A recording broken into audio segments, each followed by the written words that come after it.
আসসালামু আলাইকুম। Already Saudi আরব থেকে ভিনিসিয়াস জুনিয়রের জন্য 1 বিলিয়নের আরো একটা অফার এসেছে, যেখানে উল্লেখ করা হয়েছে ভিনিসিয়াস জুনিয়র যদি সৌদির ক্লাবে যাইতে চায় তাহলে তাকে 5 বছরের জন্য 1 বিলিয়ন স্যালারি দেওয়া হবে। আদার্স অন্যান্য সুযোগ সুবিধা তো রয়েছে। আর তাকে 2034 ওয়ার্ল্ড কাপের অ্যাম্বাসাডর বানানো হবে। এমন ধরনের নিউজ তো আমরা আরো আগে পাইছি, বাট নতুন করে যে আপডেটটা এসেছে সেটা হচ্ছে ভিনিসিয়াস জুনিয়র যদি রিয়াল মাদ্রিদ থেকে সৌদি লিগে যায়, এখন কোন ক্লাবে এটা কোনো নির্দিষ্ট না, বাট যদি সৌদি লিগে যায় 5 বছরের চুক্তিতে তাহলে তিনি 1 বিলিয়ন স্যালারি পাবে। ভাইরে ভাই, মানে সৌদি আরবের এখন ফুটবল ফেডারেশনের কাছে টাকা হচ্ছে গাছের পাতা আর কি। আমরা বাংলাদেশে গাছের পাতা যেরকম দেখি, তাদের কাছে টাকা হচ্ছে এরকম। ভাই তেল আছে মাটির নিচে, তারা যে তেল আছে ওগুলা ভাই টাকা না, এগুলা ওদের কাছে গাছের পাতার মতোই। আমাদের কাছে যেরকম গাছের পাতা মনে হয়, অনেক মানে গাছের পাতাকে যেরকম মনে হয় তাদের কাছে টাকা হয়েছে এরকম। 1 বিলিয়ন ভাই, মানে একের পরে কয়টা শূন্য আপনি হিসাব করে দেখেন, বাংলা টাকায় কনভার্ট করলে কত টাকা হয়।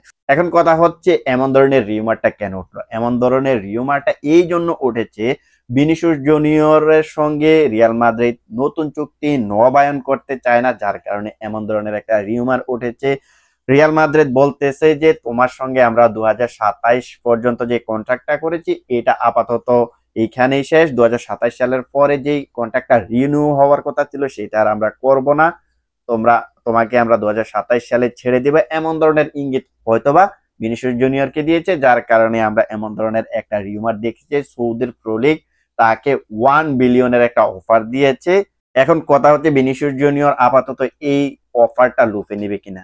আমার কাছে মনে হয় না যে তিনি লুফে নেবেন, কারণ এখন তার যে বয়স মাত্র 25 বছরে পা দিয়েছেন, এই বয়সে তিনি যে পারফর্ম করতেছেন, এখনো যেভাবে রিয়াল মাদ্রিদকে টানতেছেন, যদিও লাস্ট কয়টা ম্যাচ তার পারফরমেন্স খারাপ গেছে, তবে তিনি যেভাবে রিয়াল মাদ্রিদকে সার্ভিস দিতেছেন, ইউরোপে তার নামটাকে তিনি যে পর্যায়ে নিয়ে গেছেন ওই পর্যায় থেকে তিনি বাইর হইতে চান না, যার কারণে হয়তোবা তিনি এই ডিলটাতে এগ্রি হবেন না। আর সবচাইতে বড় কথা হচ্ছে সামনের বছর কিন্তু 2026 বিশ্বকাপ, আর 2026 বিশ্বকাপে জায়গা করে নিতে হলে তাকে অবশ্যই ইউরোপে টপ লেভেলে পারফরমেন্স করতে হবে। এখন তিনি যদি সৌদির প্রো লিগে চলে যায় তাহলে ওইখান থেকে তিনি ব্রাজিল জাতীয় দলের ডাক পাবে কিনা সেটাও কিন্তু সবচেয়ে বড় সংশয়। কারণ ব্রাজিল দলের এই পর্যন্ত যতগুলো কোচ 2022 বিশ্বকাপের পর থেকে টিমটা সাজিয়েছে, 2022 বিশ্বকাপ থেকে যতজন কোচ স্কোয়াড সাজিয়েছে তারা সবাই কিন্তু সৌদির প্রো লিগের প্লেয়ারদেরকে এক সাইডে রেখে তারপরে তারা কিন্তু তাদের স্কোয়াডটা সাজিয়েছিল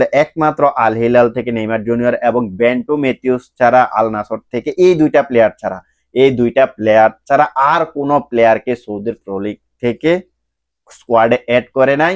এইখান থেকে আমরা বুঝতে পারি যে সৌদির প্রো লিগে আপনি যতই পারফর্ম করেন না কেন, আপনি ব্রাজিল জাতীয় দলে খেলতে পারবেন না, কারণ ওইখানের মানটা, সৌদির প্রো লিগের যে মান, ওই মানটা কোচের কাছে এতটা ভ্যালুয়েবল না, যার কারণে সৌদির প্রো লিগ থেকে কাউকে তেমন একটা ডাকা হয় না।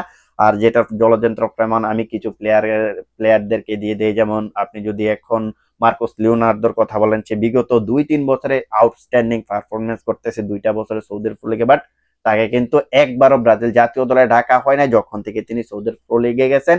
এরপরে মালকম একটা সময় ব্রাজিল জাতীয় দলে খেলতেন, এখন কিন্তু তিনি সৌদির প্রো লিগে যাওয়ার পরে এখনো পর্যন্ত ওইখানে পারফর্ম করছে, বাট জায়গা পায় না। তালিস্কা, যিনি কিনা বিগত বেশ অনেক বছর ধরে সৌদির প্রো লিগে পারফর্ম করতেছে, বাট তাকেও কিন্তু ডাকা হয় না। তো এরকম আমি অনেকগুলা প্লেয়ারের নাম বলতে পারবো যারা ওইখানে টপ পারফরমেন্স করেও ব্রাজিল জাতীয় দলে আসতে পারে নাই, একমাত্র ওই লিগের ভ্যালুটার কারণে, মানটা কম হওয়ার কারণে ব্রাজিল জাতীয় দলে আসতে পারে নাই।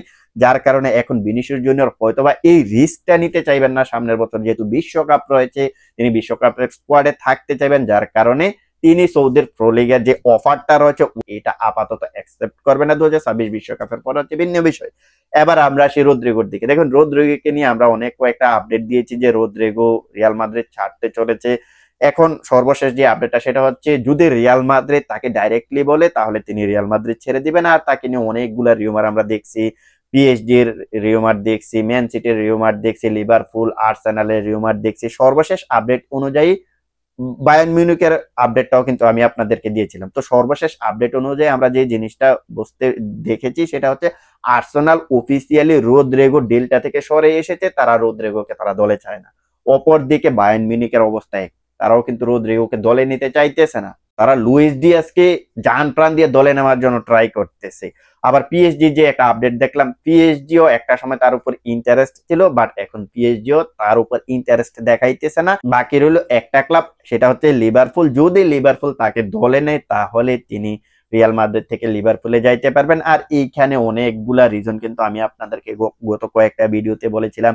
এখানে রিয়াল মাদ্রিদকে সোয়াপ ডিল করতে হবে, কিংবা লিভারপুলকে এখানে তার জন্য হিউজ একটা অ্যামাউন্ট দিতে হবে। এখানে রিয়াল মাদ্রিদ 100 মিলিয়নের কথা বলতেছে। 100 মিলিয়ন তার জন্য আসলে লিভারপুল দিবে কিনা সেটাও কিন্তু বড় সংশয়। সব মিলিয়ে এখন আপাতত রদ্রিগোর যে ডিলটা দেখতেছি, আপাতত এটা আপনার মানে ঠান্ডা জলের মতো অবস্থা আর কি।